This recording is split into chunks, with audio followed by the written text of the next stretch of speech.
পাঁচটি আমল করলে হজে না গিয়েও হজের সওয়াব আপনি পেয়ে যাবেন। অর্থাৎ আমরা অনেকেই এমন আছি যাদের কাছে অ্যাবিলিটি নাই। বর্তমানে হজ করতে 7 থেকে 8 লক্ষ টাকা লাগে, আর সামনে আরও বেড়ে যেতে পারে, 10 থেকে 12 লক্ষ টাকা লেগে যেতে পারে।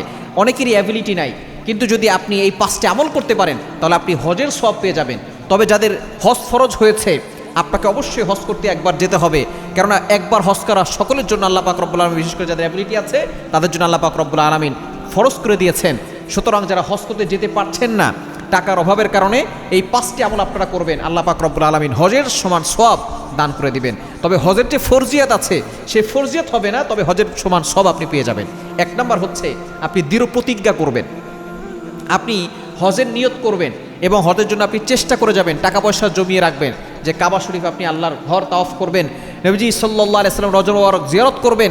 আপনি এই চেষ্টা আপনার ভিতরে থাকতে হবে, প্রতিজ্ঞা আপনার ভিতরে থাকতে হবে। কারণ যে ব্যক্তি দৃঢ় প্রতিজ্ঞা করেন ভালো কাজের এবং সে যদি সেই কাজটা করতে না পারে, আল্লাহ পাক রব্বুল আলামিন ইসলামের মাধ্যমে জানিয়ে দিয়েছেন যে সে এই কাজের সওয়াব পেয়ে যাবে। এই জন্য 1 নম্বর কাজ হচ্ছে আমাদেরকে দৃঢ় প্রতিজ্ঞা করতে হবে।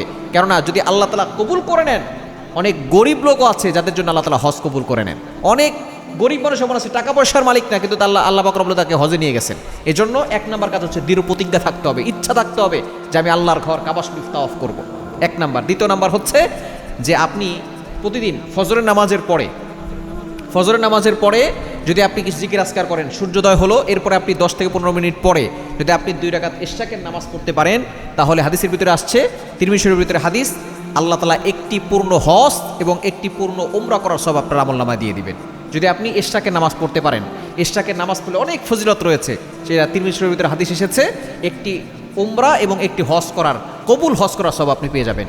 এবং 3 নম্বর হচ্ছে যদি আপনি 5 ওয়াক্ত নামাজ মসজিদে গিয়ে জামাতের সহিত আদায় করেন, আপনি সুন্দর করে ঘর থেকে ওযু করে এরপরে আপনি নিয়ত করে যাবেন যে আল্লাহ আমি নিয়ত করে মসজিদে জামাতের সাথে নামাজ পড়তে যাচ্ছি। এভাবে যদি আপনি নামাজ পড়েন 5 ওয়াক্ত নামাজ, তাহলে আল্লাহ পাক রব্বুল আলামিন হজের সমান সওয়াব আপনার আমলনামায় দিয়ে দিবেন।